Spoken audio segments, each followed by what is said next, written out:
বিসমিল্লাহির রহমানির রহিম। ইলেকট্রনিক এবং প্রিন্ট মিডিয়ার সম্মানিত সাংবাদিকবৃন্দ, আসসালামু আলাইকুম। বক্তব্যের শুরুতেই আমি মহান আল্লাহ তাআলার নিকট গভীর শুকরিয়া জ্ঞাপন করছি ডিএমপির কমিশনার হিসেবে দায়িত্ব গ্রহণের জন্য।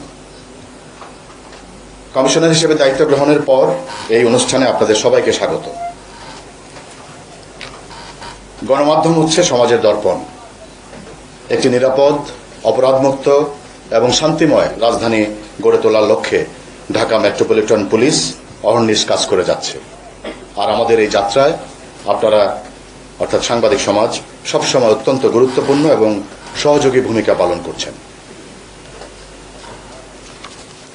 বর্তমান সরকারের অন্যতম মূল অঙ্গীকার হচ্ছে আইন শৃঙ্খলার উন্নয়ন এবং জননিরাপত্তা নিশ্চিতকরণ।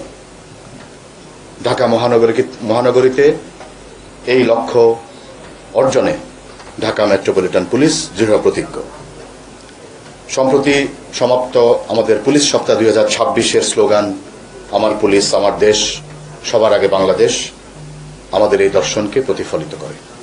আমরা জনগণের সেবক হিসেবে কাজ করতে চাই। প্রিয় সাংবাদিকবৃন্দ, ঢাকা মহানগরীতে প্রায় 3 কোটি মানুষের বসবাস। এই নগরীতে ছিনতাই, মাদকের বিস্তার, চাঁদাবাজ, কিশোর গ্যাংয়ের উৎপাত, অনলাইন জুয়া, সাইবার প্রতারণা, হ্যাকিংয়ের মতো অপরাধসমূহের বিরুদ্ধে গত 1 মে 2026 থেকে ডিএমপি বিশেষ অভিযান শুরু করেছে। Cyber hacking, cyber bullying, online জুয়া, প্রতারণা সহ অনলাইন ভিত্তিক অপরাধসমূহ প্রতিরোধে ডিএমপি নিরলসভাবে কাজ করে যাচ্ছে। নাগরিকদের ডিজিটাল নিরাপত্তা দিতে ডিএমপির সাইবার ইউনিটকে ক্রমশ শক্তিশালী করা হচ্ছে।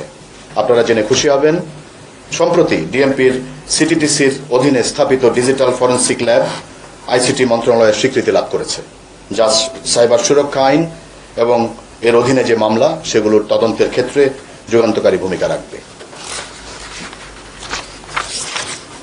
চাঁদাবাজ, অস্ত্রধারী সন্ত্রাসী, মাদক ব্যবসায়ী, অনলাইন জুয়া এবং প্রতারণার সাথে জড়িতদের কঠোর অভিযান অব্যাহত আছে। ছিনতাই এবং যে কোনো ধরনের চাঁদাবাজির বিরুদ্ধে আমাদের জিরো টলারেন্স। অপরাধী যেই হোক তার কোনো রাজনৈতিক বা সামাজিক পরিচয় বিবেচনা করা হবে না। ঢাকার অন্যতম প্রধান সমস্যা ট্রাফিক জ্যাম।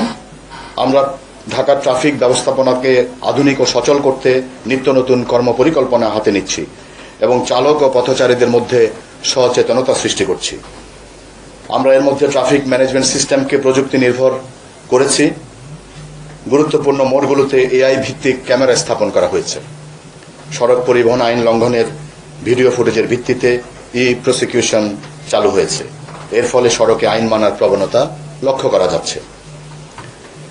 নাগরিকদের অনলাইন জিডি করার সুবিধা সহ সকল ধরনের অপরাধের তথ্য শেয়ার করার জন্য হ্যালো ডিএমপি এবং হোটেলে অবস্থানকারী সন্দিগ্ধ ব্যক্তি ও অপরাধীদের শনাক্তকরণের নিমিত্তে হোটেল বর্ডার ইনফরমেশন সিস্টেম সহ বেশ কিছু প্রযুক্তি নির্ভর অ্যাপস চালু করা হয়েছে। মুহূর্তকে আরো বিশেষ করে তুলতে পারজোয়ার শাহী পোলাও ঘর, রাজকীয় স্বাদ এখন আপনার হাতের নাগালেই।